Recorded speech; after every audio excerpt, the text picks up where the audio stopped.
प्रेम एकदाच होतं असं म्हणतात, म्हणजे खरं प्रेम बरं का. पण मग प्रेम एकदाच होत असेल, तर ती व्यक्ती आपल्याला भेटलीच नाही तर? प्रेम करणं सोपं असतं, अवघड असतं ते शेवटपर्यंत टिकून राहणं. आपण प्रेमात पडलो, तेव्हा आपल्याला ती आणि तो असे दोघेच दिसत असतात. पण खऱ्या आयुष्यात मात्र फक्त प्रेम असून चालत नाही, तर लढावं लागतं कोणाशी. चला तर बघूया अशीच मराठी लव्ह स्टोरी. ही प्रेमाची गोष्ट आहे, पहिल्या प्रेमाची. जे पहिलं प्रेम विसरणं प्रत्येकासाठी अवघड असतं, पण काही गोष्टी देव आणि नशीब यावर अवलंबून असतात. सकाळचे 8:30 वाजले तशी आईने अमितला जोरात हाक मारून उठवले. अमित अजूनही झोपतच होता, कारण एकतर रात्री झोप पूर्ण झालेली नव्हती. पण तशी अमितची स्वारी आज खूप खुश होती, कारण आज अमितचा कॉलेजचा पहिला दिवस होता आणि 10 वाजेपर्यंत त्याला कॉलेजला पोहोचायचे होते. त्याने लवकर आवरले आणि आईच्या पाया पडून अमित आदित्यच्या घरी पोहोचला. आदित्य म्हणजे आदी, अमितचा जिगरी मित्र. अमित आणि आदित्य दोघांनाही एकाच कॉलेजला ॲडमिशन मिळाले होते आणि लहानपणापासून दोघे एकाच क्लासमध्ये होते. आधीही अमितची वाट पाहत होता. शेवटी त्यालाही कधी एकदा कॉलेजला जाईल असं झालं होतं. अखेर दोघे बाईकवरून कॉलेजला पोहोचले. पहिला दिवस असल्याने दोघांनाही कॉलेज कॅम्पस बघण्यात 1 तास गेला. नोटीस बोर्डवर क्लास नंबर बघून दोघे क्लास बघायला गेले खरे, पण एवढ्या मोठ्या कॉलेजचा पहिला दिवस असल्याने दोघांचाही जरासा गोंधळ उडालेला होता. शेवटी कसा तरी क्लास सापडला आणि दोघे क्लासच्या दरवाजाजवळ पोहोचले. मे आय कम इन सर? अमितने विचारले आणि दोघे क्लासमध्ये पोहोचले. क्लास संपल्यावर हळूहळू बाकीच्या मुलांची दोघांचीही ओळख झाली. असे 4-5 दिवस कसे गेले दोघांनाही कळले नाही. आज आदीला एक मुलगी दिसली. आदीच्या स्वप्नातली परीच ती. पहिल्याच नजरेत आदीला ती भावली. मग काय, अमितने आपल्या वहिनीची सगळी माहिती काढली आणि तिचं नाव प्रिया असल्याचं समजलं. मग काय, आदीला प्रियाच प्रिया दिसायला लागली. आदीने इंस्टाग्रामला प्रियाला रिक्वेस्ट पाठवली खरी, पण 1 आठवडा झाला तरी तिचा प्रतिसाद आलेला नव्हता. प्रिया तशी छान मुलगी होती. शांत स्वभाव आणि कोणाच्याही मनात भरावी अशीच प्रिया होती.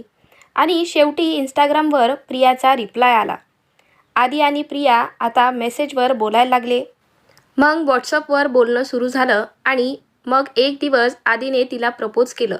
आदीचा स्वभाव प्रियाला आवडायला लागला होता, म्हणून तिनेही आदीला होकार दिला. कॉलेजला पहिल्याच वर्षी दोघांचं जुळून आलं होतं. मग काय, दररोज कॅन्टीनवर कोल्ड कॉफी, तर कधी क्लास बुडवून गार्डनमध्ये फिरायला जाणं, असं सगळं सुरू झालं. अमितची मदत आदीला आणि प्रियाला होत असे, कारण या दोघांना कुठेही जायचं असेल तर अमितची बाईक कामी येत असे. आदी आता एक क्षणही प्रियाशिवाय राहू शकत नव्हता आणि प्रियाही. पण शेवटी व्हायचे ते झाले आणि प्रियाच्या घरीही कुणकुण लागली आणि प्रियाचं कॉलेज बंद झालं, मोबाईल पण बंद. आता मात्र आदीला काय करावं सुचतच नव्हतं. आता अमितलाही आदीची काळजी वाटायला लागली. तो आदीला धीर देत होता. पण काही झालं तरी दोघांचंही कॉलेजही पूर्ण झालेलं नव्हतं आणि अभ्यासाकडे लक्ष देणंही तेवढंच गरजेचं होतं. एक दिवस प्रियाने आदीला चोरून फोन केला आणि अश्रूंना वाट मोकळी करून दिली. आदी खूप रडला आणि शेवटी फोन कट झाला. दोघेही एकमेकांशिवाय राहू शकत नव्हते, पण नियतीसमोर दोघेही लाचार होते. अमितने आदीला सांभाळून घेतले आणि आता आदीने अभ्यासावर लक्ष केंद्रित करायला सुरुवात केली. सगळं विसरून आदी अभ्यास करू लागला होता. पण तरीही एखाद्या संध्याकाळी निवांत एकटं असताना आदीला प्रियाची खूप आठवण येत असे. प्रियाही आदीच्या आठवणीत झुरत असे. तीही हताश झाली होती. दिवसामागून दिवस जात होते. दोघांना दूर जाऊन आज जवळजवळ 5 वर्ष झाली. प्रियाला मर्जी नसूनही लग्न करावं लागलं. आज आदी सक्सेसफुल आहे, पण जिच्यासाठी हे सगळं केलं ती मात्र आपली होऊ शकली नाही, याची खंत आजही आदीला आहे. अमित ही इंजिनियर आहे आणि त्याचं लग्नही झालं. आदीला मात्र आजही प्रेम म्हटल्यावर फक्त प्रियाच आठवते. प्रिया माझी झाली नाही म्हणून काय झालं, तिच्यावर प्रेम करायचा अधिकार मला आहे आणि मी नेहमी तिच्यावर प्रेम करत राहील, असंच आदी अमितला सांगत असतो. शेवटी म्हणतात ना, प्रेम म्हणजे प्रेम म्हणजे प्रेम असतं.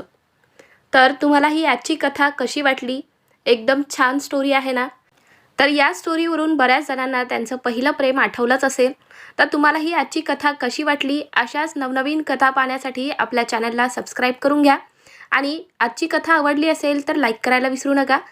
चला तर मग भेटूयात पुढच्या व्हिडिओमध्ये. थँक्यू.